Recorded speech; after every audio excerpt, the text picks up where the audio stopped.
نلی کا میسکر ہوا آسام میں، آپ نے دیکھا فساد ہوا، ہماری مسجد کو شہید کر دیا گیا، اور کورٹ کا جب فیصلہ آیا تو کورٹ نے کہا اور کل بھی سہیں گے، مگر وطن سے نفرت کے مظاہرے نہیں کیے، اور رہے گی انشاءاللہ تعالی۔ میرے عزیز دوستوں اور بزرگوں، یہاں پر یہ بھی کہنا ضروری ہے اس کا فسادات کتنے ہوئے۔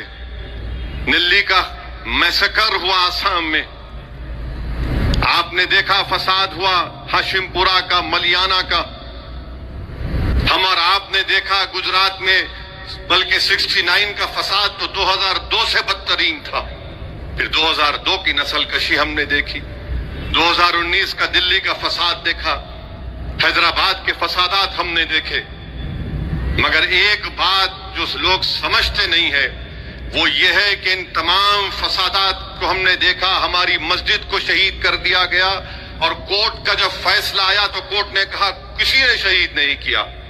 سپریم کورٹ کا فیصلہ آیا تو کہا کہ آستھا کی بنیاد پر مسجد آپ کو نہیں دی جا سکتی۔ ملک کی تاریخ اٹھا کر پڑھ لو، جو لوگ آج مسلمانوں کو گالی دیتے ہیں اور وفاداری کا سرٹیفکیٹ ہم سے پوچھتے ہیں، اتنا سب ہم نے سہا اور کل بھی سہیں گے، مگر وطن سے نفرت کے مظاہرے نہیں کیے۔ اقتدار پر بیٹھ کر ظلم کرنے والوں سے ہم نے کہا کہ تم ظالم ہو، ہم تم سے نفرت کرتے۔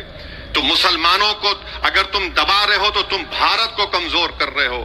اگر بھارت ایک دنیا کا امن گاہ بننا چاہتا ہے، ایک ڈیولپ کنٹری بننا چاہتا ہے، کیسے بنے گا جب آپ 19 کروڑ مسلمانوں کو اس طرح حقارت کی نظر سے دیکھیں گے، ان سے ناانصافی کریں گے؟ اور سمویدھان میں رائٹ ٹو ایکوالٹی جو ہے وہ سبسٹینٹیو ایکوالٹی ہے، آپ اس کو بھول جاتے۔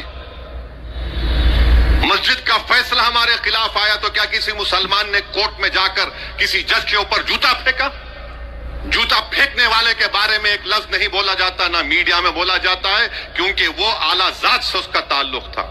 ہماری وطن سے محبت ہے اور رہے گی۔ تم حکمران ہو تو تمہاری وجہ سے ڈر کر نہیں، بلکہ وطن کی محبت ہماری ہے اور رہے گی انشاءاللہ تعالی۔ میرے عزیز دوستوں اور بزرگوں، یہاں پر یہ بھی کہنا ضروری ہے کہ جب وطن کی محبت کی بات ہم کرتے ہیں تو جو تعلیمی